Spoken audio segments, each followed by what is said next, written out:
Good morning, and thank you all for joining us for our second Storage Byte. This Storage Byte is going to be on continuous data protection. And for those who couldn't join us for our previous conversation on right-sizing your data, please reach out to one of us, and we'll be happy to share it with you. I'm Erica Emerson, the Sales Director for 21st Century Software, and I'm joined by Susan Clutter, our Executive Account Manager, and Scott Fagen, our CPO. We are recording this session, so as I unmute people, I will ask that if you're not speaking, keep your microphones muted when you're not speaking. And with that, I'm going to go ahead and hand this over to Scott. All right. Good morning, everybody. Unless you're in Europe, then good afternoon or good evening. Welcome to Storage Byte number 2. Trying to find things that are interesting to talk about as well as interesting to be heard about.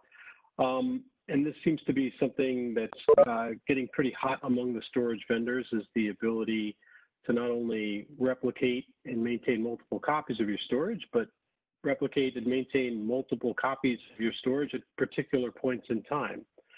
I know IBM's running around calling this cyber protection, and Dell EMC and Hitachi are also talking about being able to protect yourselves from bad actors, or whether they're nefarious bad actors or just bad application programmers, protect you from that kind of data corruption that can occur, be able to recover from it quickly.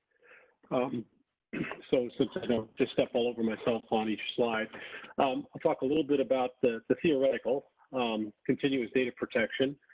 I did actually manage to work on this a little bit at IBM about 15 years ago, but it has definitely morphed as a capability in storage devices from what was originally conceptualized to what you have now, so continuous data protection is sort of the nirvana of maintaining multiple copies, and automated space efficient copies is pretty darn good. It's not perfect, but it's pretty darn good. We'll talk a little bit about the distinction, maybe give you a little bit of weaponry when the storage guys come in to sell you stuff, so you can kind of understand the difference between the hype and the reality, and talk a little bit about where you should be looking to use this, to deploy this technology to help you address problems, and maybe where it'll come up a little short. So the nirvana of continuous data protection is really to be able to restore data to any prior point in time. Sort of if you think about storage as a giant database of bytes, or as a giant journal database of bytes, you could see that every change, right, every time I make a write to a set of data, I maintain that write, I maintain a logical copy of the result of that write, and now all I need to do is, if I'm at a point greater than 0, I can just roll back the clock and set myself up to be able to recover to any particular point in time.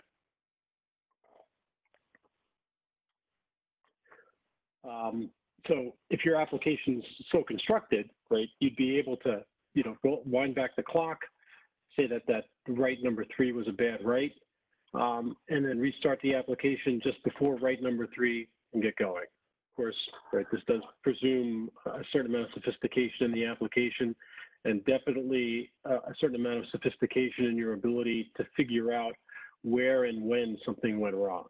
But again, this is the theoretical, not necessarily the actual and practical.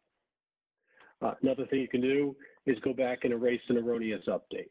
Right? So if write number 3 is bad and you never wanted write number 3 to happen, and write number 4 isn't necessarily dependent on write number 3, you can roll back the clock and simply just restart at the point just before write number 4.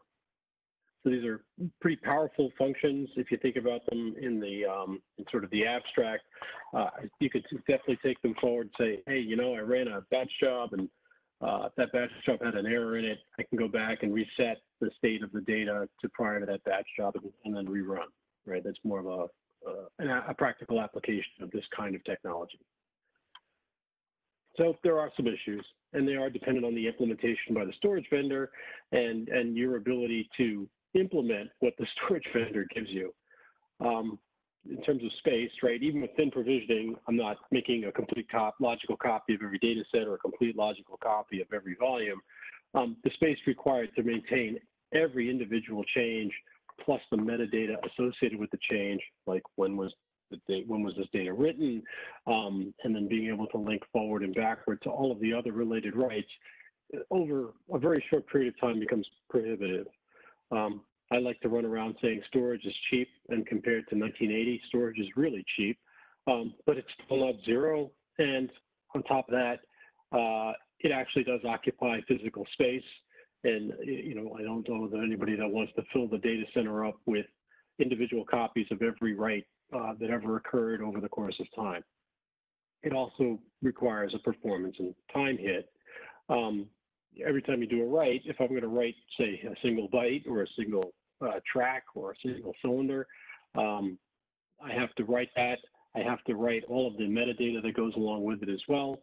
And then on the outside, when you come back and try to recover the data, it's going to take, or whether you're reading it logically to within an application or you're reading it to recover it and reconstruct a prior state, this is going to take time and it's going to impact your applications potentially.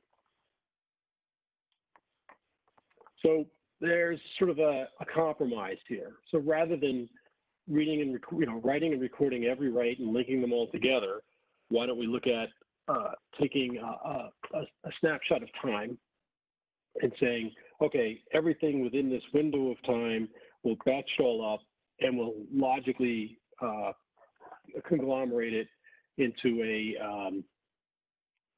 thinly provisioned volume, since volume is the unit of storage that storage controllers know. On our platform, it would be a LUN on the open side, or some other logical unit of data that's greater than a data set but smaller than an entire controller. So you get to what's really near continuous data protection. So if you think about it, so you could say, hey, every 15 minutes, let's make a snapshot of all our volumes, or 30 minutes or an hour. Clearly, this becomes a trade-off depending on how many writes your applications make, right? A non-chatty set of applications, if everything's mostly read, there's not going to be very much in this time-consistent backup in these thinly provisioned volumes. If you do a ton of writes, very high update database activity, there's going to be a lot of activity. And the greater the span of time, the larger that block of activity will be. So your space efficiency is going to be based very much on your workload profile, as well as how much time you want to maintain within a particular backup set. So it looks a lot like the continuous data protection I talked about before, except what we're doing is we're maintaining volume images at the level of a set of writes. So I have a very complicated mathematical term here, but basically it says I have an interval. It runs from t sub some value to t sub some other value, and all the writes that occur within that interval go into the next snapshot. And I'm going to be clear here, I'm not using any individual vendor's terminology here. Dell, IBM, Hitachi all use different terms for the set of volumes, for what a thinly provisioned set of volumes that are recoverable are called.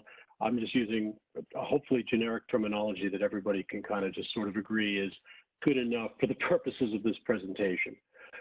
So over time, all these writes are batched up, and then somehow they are reflected within the storage controller, not in regular accessible storage, but available for a storage administrator to come back later and potentially recreate after a point in time where there might be a need to recover because there is a corruption or because somebody mangled some data. Or in some cases, it's a nice way to be able to roll back the clock to before an application ran for testing, right? So you'd have a bunch of test data, you run the test version of the application, you see that this is all good or it's not good, and then you can roll back the clock and run it back with some changes. So it has applicability outside of normal production protection. So when the storage guys show up, these are the terms that they're going to be using around these technologies. Like I said, they're all a little bit different, and they all build upon other technologies that are that have been long-standing in the market. Dell EMC has Time Finder, SnapDX, and ZDP. Hitachi Vantara calls it thin image and shadow image, and IBM calls their safeguarded copy. And it's, interestingly enough, IBM doesn't in their name refer directly back to flash copy, but it's based on flash copy technology. But we distribute these presentations in soft copy image.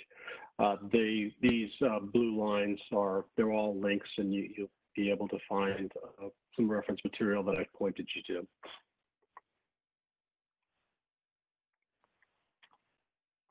So each technology is implemented slightly differently, right? Everybody has their own version of, let's make a quick, thin copy of a volume.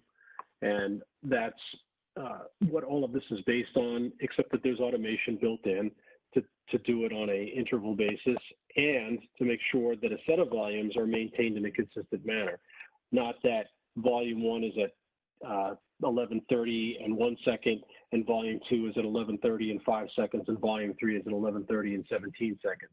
They're all consistent based on a logical grouping. So you as the end user, you select what a recovery set is. IBM calls it a consistency group. Dell calls it a snap set. But within that set of related volumes, a single volume is the smallest recoverable unit. So at best, you can get one volume back. At worst, depending on the technology, you may have to call back all of the volumes and then discard the data that you don't want to keep. And then you select your copy interval. And this is going to impact your RPO and potentially your RTO, how far back to the most recent copy and how much space you're going to have to provision for this functionality within your storage. At each interval, the storage will make these thin copies of volumes, right, which are essentially just the stuff that they need to be able to recreate the volume at that particular point in time. And then when it's desired to be able to do a recovery, each one has a completely distinct end user interface to be able to go and recall one of these time consistent sets and bring it back as real volumes.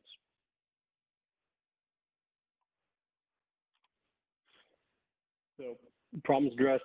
Every one of these guys comes in, or gals in the storage space, and they'll tell you that it's all about protecting you from corruption, right? Somebody getting in and mangling your data. If you think about the couple of years ago, there was the WannaCry and the decryptor viruses on the distributed side.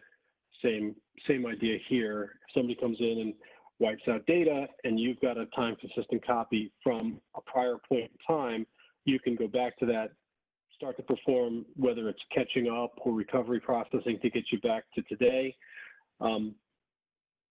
Then you are, I would say, somewhat protected, right? Again, there has to be process placed around this to understand, what it is you're recovering to, what you have to do after the data is recovered, because you are talking about going back in time, whether it's 5 minutes, 15 minutes, or a day. Right? There's process that has to be placed around this. And that's why I have this sort of nebulous statement. If the time of corruption can be located, then a consistent copy of data might be located and the application could be restarted, right? There's a lot of ifs here. And you really do want to speak to the folks who are demonstrating the technology to you to understand where the limitations are and how hard this might be. Also, if you've incorrectly set up your consistency group snapsets, you will be in trouble, because if data crosses that you want to cover crosses these two groups, you will never be able to get to a time consistent set of data sets, right? So you had a data set that happened to span two consistency groups, you're going to have a hard time reconstructing that data set.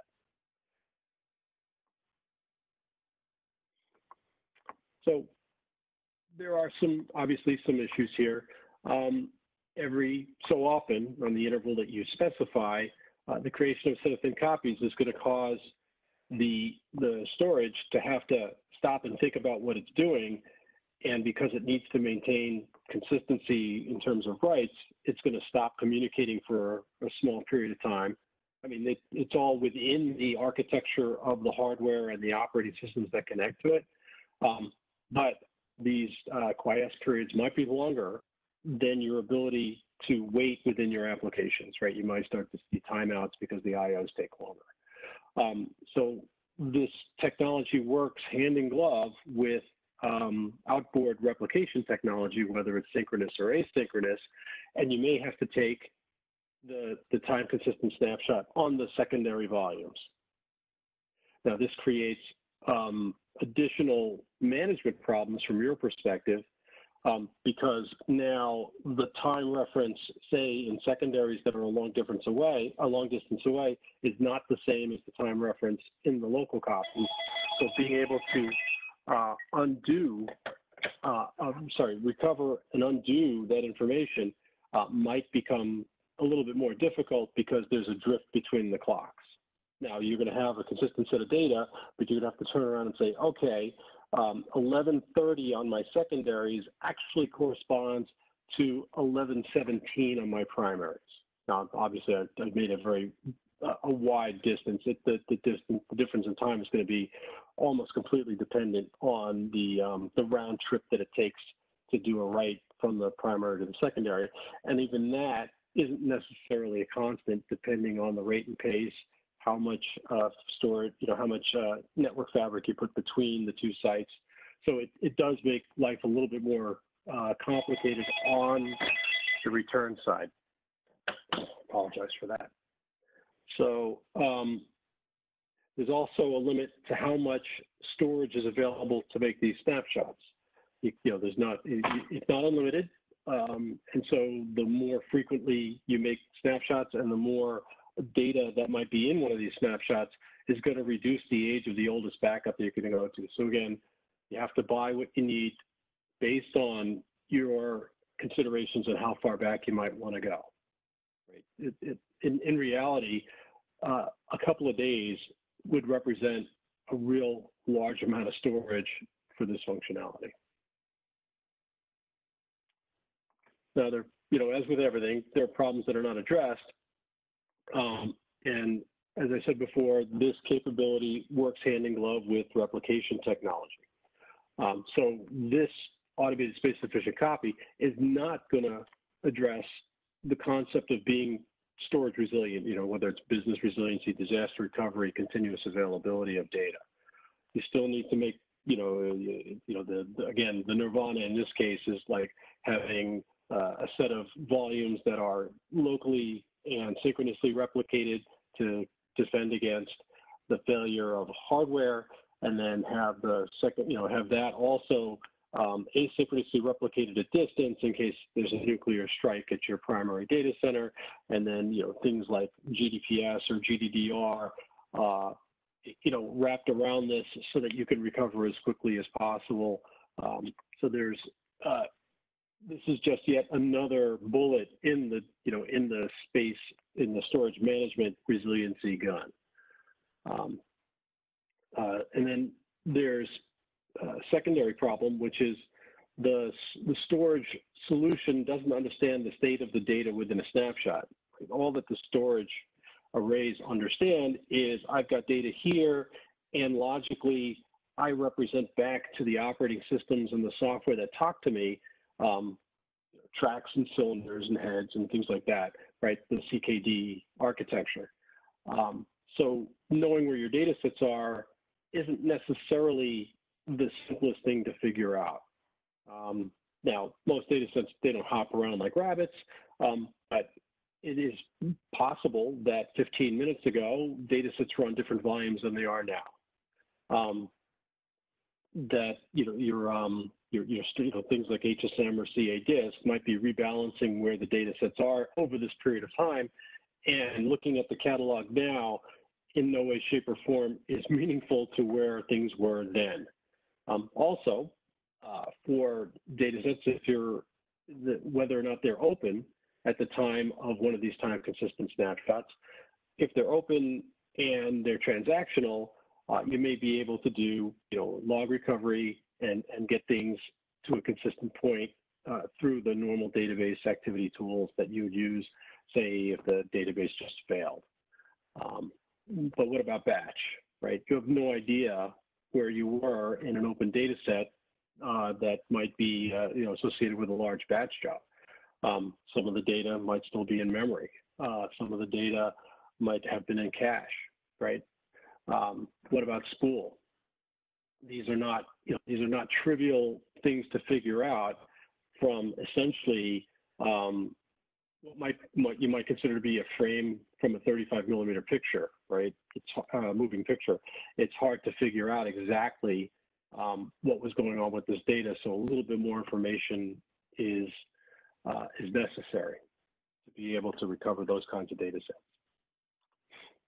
Other problems that are not addressed is, if your consistency group is large, you now need to have real UCBs, real volumes to be able to recover them to, because you're not going to recover them over the volumes that where the data exists now, right? I don't think that anybody in their right mind would say, oh, well, we wiped out, volumes 5, 6, and 7. Let's just go bring it back and write them right on top of 5, 6, and 7 that we have now. Or in this case, I only want to recover 2 or 3 data sets, right? One of the use cases that I've been, certainly asked about is, I had a guy delete a data set 5 minutes ago. Can you recover it? Like, well, can you? I don't know. Do you know where the data set was? Is it multi-volume? Was it open? We have to go find this out, right? Because the storage array has no idea, of things like catalogs, VTOCs, VVDSs. All this stuff has to be captured within the snapshot. It has to be processed by software later to be able to just get the good part of what it is you want to recover. And so we're looking at this problem and we're talking to the various storage vendors. And if you're considering these technologies and are seeing these problems, we'd love to talk to you. So please, talk to Erica, Susan, or me offline. And I would really be interested in hearing, what your thoughts are about this. So I've hit, I think, the end of my time. So if there are any questions, I'll open it up now. Everyone should be able to unmute themselves, but I am going to unmute everyone here. Give everyone a chance to, right, everyone a chance to go ahead and ask questions.